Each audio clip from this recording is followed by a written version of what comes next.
ese acontecimiento que cambió para siempre la historia de la Iglesia, la Reforma Protestante. Hola, ¿qué tal amigos caminantes? Les habla Roberto Naranjo de su canal El Camino. Hoy abordaremos un tema bastante interesante, no se lo pierdan, quédense hasta el final. Vamos a conocer detalles inéditos que quizás no nos habían enseñado y no conocíamos.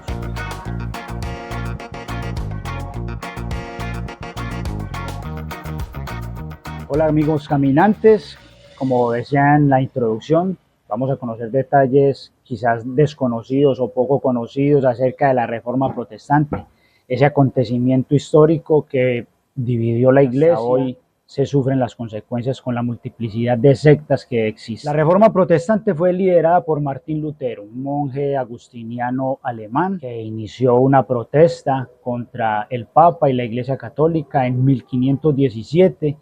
Estamos hablando del siglo XVI. Para esa época, la Iglesia estaba sufriendo de una crisis bastante fuerte. Se le acusaba de corrupción, de abusos de poder de algunos de sus jerarcas, personajes importantes, incluyendo al Papa, y pues bien es sabido que todas las instituciones tienen crisis, especialmente la corrupción, que puede permear a cualquier institución. La Iglesia no es inmune, no es ajena a este flagelo. Al estar conformada por hombres, pues esa humanidad va a dar origen a la lucha contra la concupiscencia. Y es precisamente donde se hace evidente esa promesa de Cristo, que la Iglesia nunca iba a ser destruida. La Iglesia es una institución divina porque fue Dios quien la fundó, es el Espíritu Santo quien la guía, pero está conformada por hombres. Y su doctrina fue inspirada por Dios, entonces no hay lugar al error. Un ejemplo es, en el ejército hay corrupción, en el ejército de cualquier país, pero dentro de su doctrina no existe la formación de un ejército corrupto, de un ejército que busque lastimar al pueblo, causar desorden, apadrinar o cuidar al delincuente. Simplemente algunos de sus miembros se corrompen y da como resultado pues ese tipo de situaciones. Pero dicen algunos historiadores y gente que conoce del tema que esta crisis de corrupción no era en realidad un motivo suficiente o lo suficientemente relevante como para lo que se generó por parte de la rebelión de Martín Lutero y los grandes reformadores. Es decir, Jesús funda una iglesia con fundamento principal es Pedro, como figura de primer papa, hace una promesa, le dice: sobre esta piedra edificaré mi iglesia y las puertas del Hades o del infierno o del mal no prevalecerán contra ella. Quiere decir esta promesa que la iglesia es indestructible. Si miramos el significado de la palabra reforma, quiere decir hacerle algunos cambios a. Si yo quiero reformar mi casa, pues yo le hago las refacciones, los cambios, los arreglos que necesite para que pues esté bien, se vea bien y para que pueda disfrutarla. Pero una reforma no consiste en hacer otra casa o en mudarme para otra casa. Entonces, la Reforma Protestante no reformó la iglesia. Conocemos grandes reformadores de la iglesia como San Francisco de Asís, que desde su humildad, desde su vivencia del evangelio de una manera auténtica quiso reformar la iglesia, incluso con una manera muy particular y humilde denunció también las prácticas corruptas de la iglesia. Pero el evangelio nos enseña en los Hechos de los Apóstoles, cuando Pedro cae preso, la actitud de la iglesia no fue buscar inmediatamente un reemplazo, ni criticar a Pedro porque había caído preso, ni entrar en paranoia. Lo que hizo la iglesia, nos cuenta el libro de los Hechos de los Apóstoles, es que la iglesia toda unida oró incesantemente a nuestro Padre Dios y así logró la liberación de Pedro, primer papa. Martín Lutero es el personaje principal de esta reforma protestante. Según sus escritos, sus manifestaciones, sus expresiones, que las dejó por escrito, y los historiadores, Martín Lutero era un personaje bastante atormentado por su conciencia. El libre albedrío, la concupiscencia le atormentaban constantemente y no supo diferenciar entre el sentir y el consentir. Es decir, yo puedo sentir muchas tentaciones y muchos deseos de pecar, pero cuando ya consiento, cuando doy ese paso para cometer el pecado, ya el pecado en sí se comete. Pero el hecho de sentir no es un pecado. Y él no supo diferenciar entre estos dos, entre el sentir y el consentir, y es cuando aprovecha este momento de la protesta contra la iglesia, y ahí vemos que lo único que mueve a Lutero no es simplemente denunciar supuestas prácticas corruptas dentro de la iglesia, especialmente de sus grandes jerarcas, sino que él no concebía esa idea de una autoridad única en la iglesia como es la figura del Papa. Entonces es un 31 de octubre, fecha coincidencial, creería que no. Martín Lutero clava sus 95 tesis en las puertas de la iglesia de Wittenberg en Alemania, pero vemos que no es únicamente las supuestas prácticas corruptas que lo mueven, que lo inspiran, que lo llevan a protestar y a rebelarse contra la iglesia. Él decide incluso cambiar la doctrina. Entonces ya podemos sacar la conclusión de que no es el Espíritu Santo, no es de Dios. La Reforma Protestante no es un movimiento inspirado por Dios. Es un movimiento obviamente inspirado por Satanás porque quiere reformar o más bien cambiar. Es un movimiento que quiere cambiar la doctrina de la iglesia. No acepta al Papa como autoridad única de la iglesia con respecto a esos desequilibrios emocionales que empieza a sufrir Martín Lutero. Decide decir o enseñar, cambiar la doctrina, enseñando que solo la fe es necesaria para que el alma se salve. Es decir, las obras no son necesarias.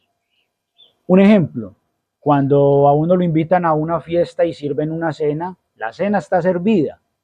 Ahí se sirve la cena, pero solo la disfruta quien quiere, quien se sienta, quien la recibe, quien la disfruta, quien se la come.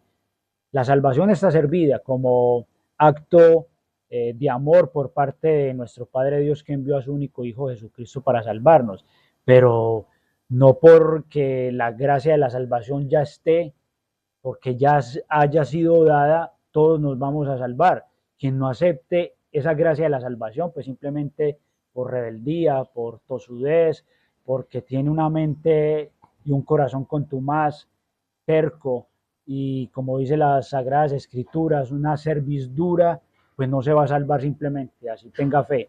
Entonces es peligroso y es delicado enseñar que únicamente por la fe se salva.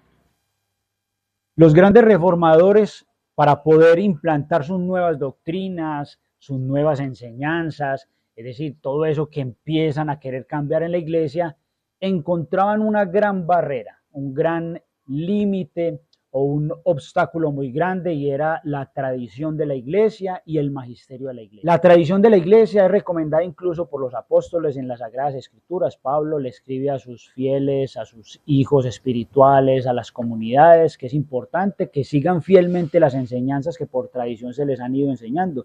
Recordemos que en ese entonces, cuando los apóstoles iniciaron, los evangelistas iniciaron a escribir el evangelio, las cartas, pues no existía la Biblia como tal.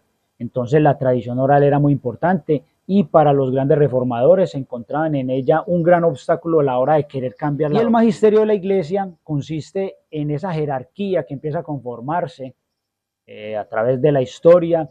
Cuando se funda la iglesia, se empiezan a conformar o a ordenar obispos, que son esos pastores auténticos de Cristo, que cuidan las diferentes comunidades, empiezan a ordenar presbíteros, sacerdotes y diáconos.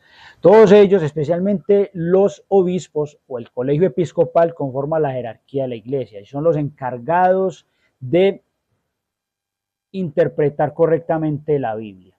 Entonces, los grandes reformadores deciden derribar, subestimar y rechazar tanto la tradición de la iglesia como el magisterio para poder implantar sus nuevas doctrinas. En esa época, cuando empieza la protesta de la Reforma, coincide históricamente con la invención de la imprenta. Entonces, la Iglesia era la encargada de guardar el depósito de la fe y de realizar la interpretación correcta de las Sagradas Escrituras, y en rebeldía, Martín Lutero, custodiado, resguardado por el duque Federico III de Sajonia, quien quiere aliarse con él, pensando en poder político, lo esconde en su castillo, y es allí donde Martín Lutero empieza a traducir las Sagradas Escrituras al alemán, incluso cambiando algunos textos eh, para poder enseñar sus nuevas doctrinas, sobre todo el tema de solo fe y la sola escritura. Incluso se atreve a mencionar que el evangelio o las cartas de Santiago es un evangelio de paja, obviamente porque contradice su doctrina de solo por fe se salva la gente, y Santiago, recordemos que nos dice, una fe sin obras es una fe muerta. Entonces coincide con la invención de la imprenta, todos sus escritos, toda su rebeldía empieza a regarse por toda Alemania, por toda Europa, y él empieza a erigirse como un caudillo, como un símbolo de la protesta contra la iglesia. Entonces, muchos de los enemigos acérrimos de la iglesia aprovechan esta coyuntura, este momento álgido de división, y se unen, se alían con Martín Lutero, y lo que él tanto criticó, que fue esa mezcla de poderes, el eclesiástico o el de la iglesia con el poder político, a él cayó en lo mismo. Él tuvo que aliarse con príncipes, con nobles, con reyes, para poder atacar a la iglesia y mermarle su poder. Los grandes o los más acérrimos enemigos de la iglesia aprovechan esta situación para debilitar la iglesia, incluso adueñarse de algunos bienes como propiedades o bienes materiales que tenía la iglesia y debilitarla también económicamente. Surge allí, después de eso, se mezcla esa parte política, es decir, cuando la Reforma protestante toma ese tinte político, se genera una de las guerras más sangrientas en la historia de Alemania, que es la guerra campesina o la guerra de los campesinos.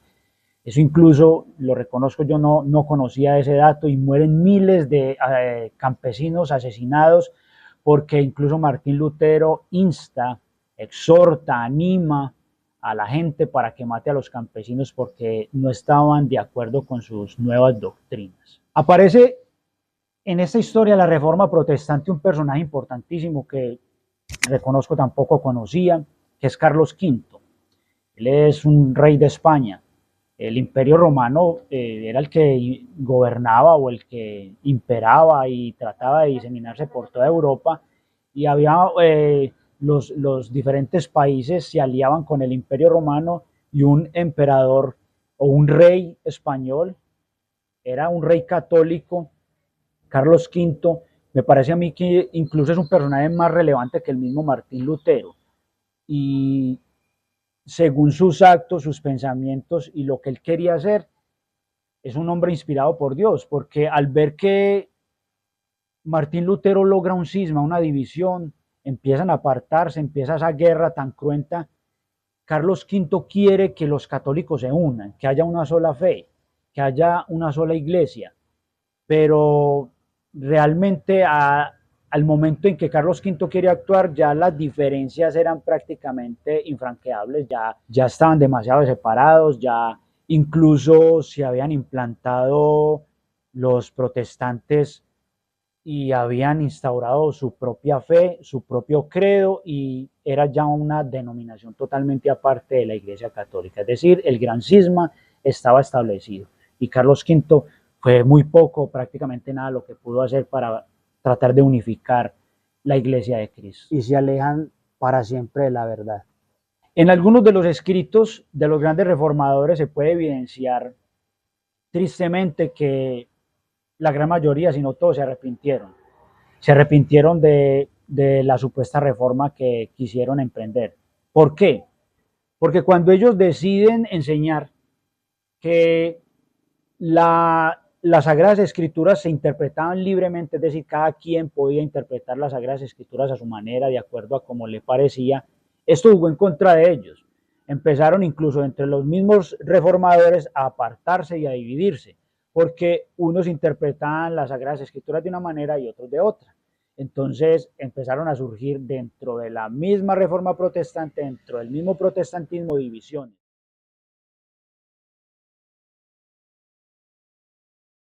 Cuando el mismo Pedro en una de sus cartas dice que ninguna de las profecías de las Sagradas Escrituras puede interpretarse de manera privada. Entonces vemos ahí ya la influencia satánica de espíritus malignos en el pobre monje alemán a la hora de querer cambiar la doctrina de la iglesia y lo que venía enseñándose hacía más de 15 siglos.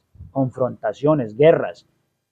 Lutero incluso empieza a expresarse de Calvino, de Zwinglio, de los grandes reformadores de una manera muy déspota. Empieza a expresarse con mucho odio hacia el Papa, los otros reformadores, es decir, todo el que no estaba de acuerdo con él, con sus enseñanzas, con sus doctrinas, se convertía en su mayor enemigo. A continuación vamos a profundizar o a mencionar algunas de las expresiones que Lutero hacía de sus opositores o de todo aquel que estaba en contra de sus enseñanzas. El duque Jorge alcanzó a expresar de que era un perro, un demonio, un traidor.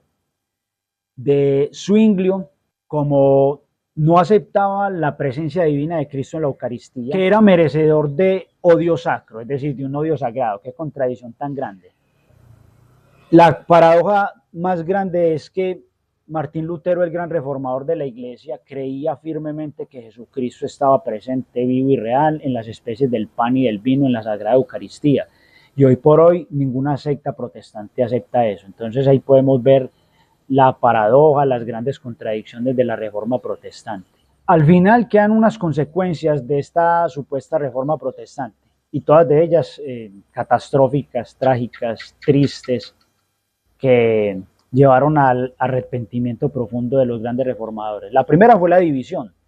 En las Sagradas Escrituras, desde Jesús hasta los apóstoles y Pablo y sus cartas, hablan de unir, hablan de unidad, porque Dios es unidad, un Dios que es trino, tres personas diferentes, un solo Dios verdadero.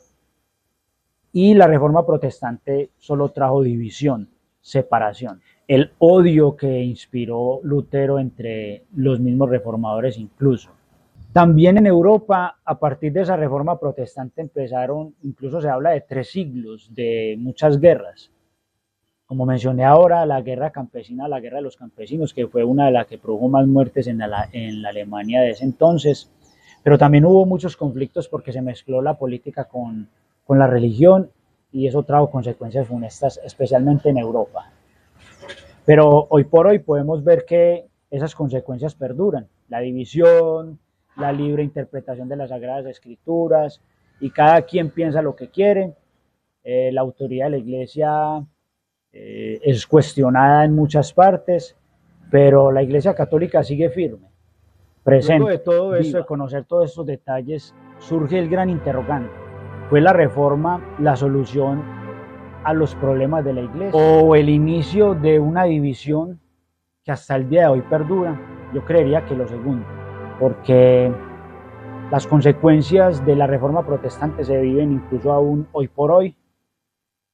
El magisterio y la autoridad de la iglesia cuestionada, múltiples denominaciones supuestamente cristianas, cada una enseñando cosas diferentes. Bueno, amigos caminantes, espero les haya gustado el video. La idea no era hacer algo muy catedrático ni muy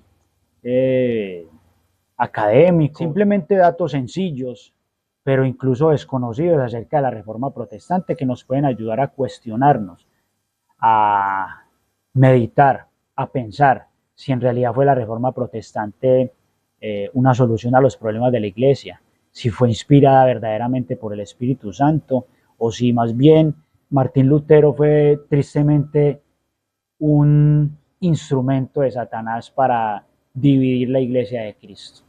Incluso podríamos decir que algunos siglos más adelante, esta reforma protestante y el antisemitismo que movió a Martín Lutero, ese odio a lo último por los judíos, inspiraría a ese genocida Adolfo Hitler para iniciar uno de los holocaustos más atroces en la historia de la humanidad. Se acerca la celebración de la supuesta reforma protestante y pues, amigo cristiano, con la mano en el corazón te digo, en realidad hay algo para celebrar. No dejen de suscribirse a su canal católico El Camino, a darle me gusta. Espero que les haya gustado el video. Nos vemos en la próxima edición de un nuevo video del Camino. Bendiciones.